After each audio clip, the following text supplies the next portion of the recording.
Love is something to care for another பர்சன்றதே உங்களுக்கு இன்னும் புரியல. நான் உங்களை டெய்லி கால் கழுவி விடுங்க, பொண்டாட்டிக்கு காஃபி போட்டு கொடுங்க, பாத்திரம் கழுவி கொடுங்க அதெல்லாம் சொல்ல.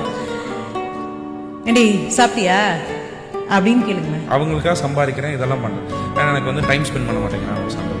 எல்லாருக்கும் எல்லாரையும் லவ் பண்ண முடியாது. You get a spark with one person, கரெக்டா?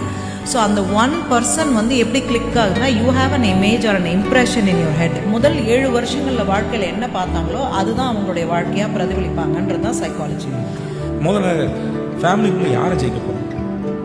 எனக்கு இது ஒரு $1 பில்லியன் கொஸ்டின். நான் ஒருத்தருக்கு எப்படி சரியான துணையாக இருக்க முடியுன்ற தாட் ப்ராசஸே கிடையாது உங்கள்கிட்ட.